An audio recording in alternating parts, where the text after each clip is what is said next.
Welcome back. So last time we were just starting off milling on the first of these four-plane spar plugs. So this is the leading edge one, which is a little bit smaller than the main one, and got the machine running there and underway. So then that one got done, and the next thing up was the plug for the last part of the lower cowling that goes around the engine. So, and I think I showed you this one on the CAD there a couple of episodes ago, but anyway, you'll see more of that here shortly, how that one's coming out. And here's the other door that needed to have these sort of back closeouts laid up there in just carbon fibre. So I've put the sort of dummy temporary locks in place there with some tape over them and put some foam in place, and that's ready to have the layup put over there now. And here's that leading edge four-plane spar plug, so off the machine now completely, and just ready for the bit of cleanup there before it can have the lightweight glass put on there in preparation for being able to spray the putty on board.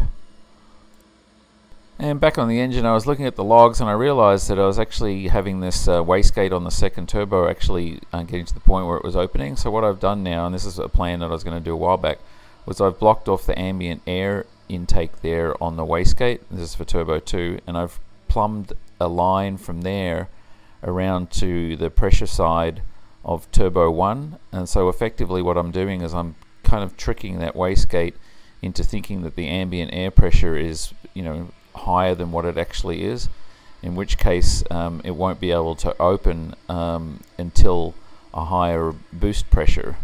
So ultimately, you know what, instead of just hitting 21 pounds of boost on that second turbo, I should be able to hit 21 plus whatever the first one's putting out, which in most cases is about 5, so about 26 pounds of boost.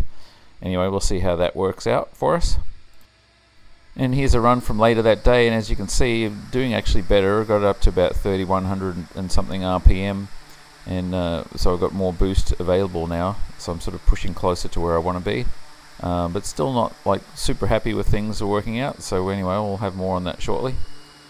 And back on the machine, so here's that lower cowling plug now almost done, and the machine just got the ball mill end on there and just cutting out the sort of recess there for where the opening is for the air outlet. That's going to, you know, allow the hot air to escape from the bottom of the engine.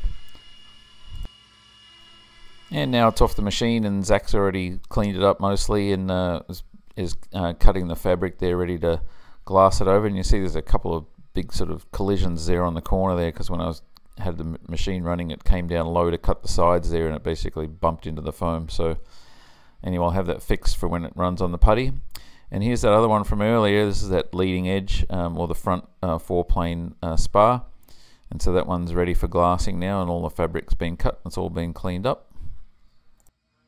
And on the engine, it was finally time to hook the governor back up again, and you can see I got the 400 psi gauge on there at the same time so I can monitor what's going on. And I also got the belt tensioner sorted out there, and it's just on very lightly there. It's not putting a lot of pressure on the belts, it's mainly just stopping them from flapping around. So it was needed because actually the belts had jumped on the last run. But anyway, you can see how that's running in there, and it's kind of cool because those rollers there have bearings on them, and they're creating like a little bit of a whining sound. And the combination of that and the belts, it sounds like we have a supercharger on there, but you'll see more on that in the next video. And here's a bit more of a close-up look, and you can see those wheels or the rollers are actually turning, even though they don't look like it because they're just sort of polished there. And there's no leaks coming from the redrive there, and it was pushing about 200 pounds of pressure, which is good news.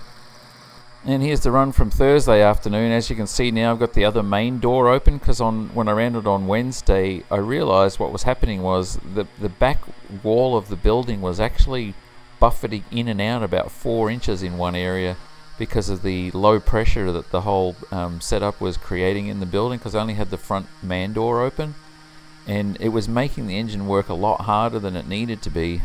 So anyway, I've opened out the door, and it just ran so much better, it was smoother, there wasn't any buffeting coming from the prop or anything.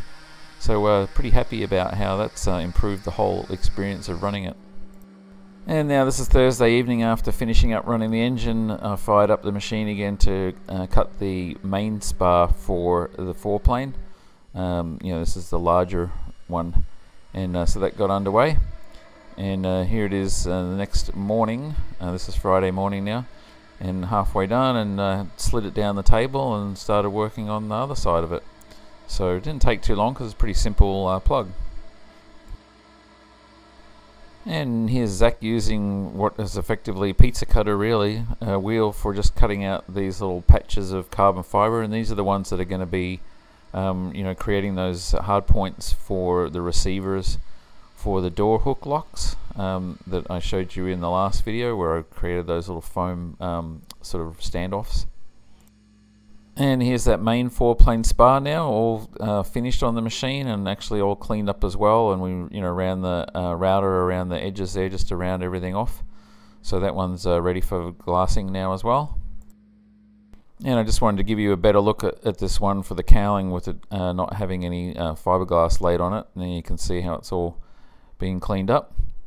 And Jeff on Friday laid up these little carbon closeouts there for those locks on that second door that I showed you earlier. So that'll get cleaned up next week, and those will be re-drilled to match the holes for the locks.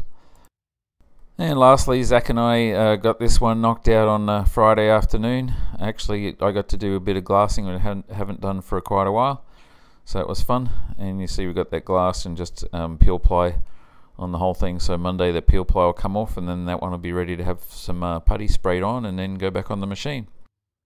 That's our update for this week. Stay tuned for another video coming out right after this one that'll have more progress on how things are going with the engine. And as usual, thanks again for watching.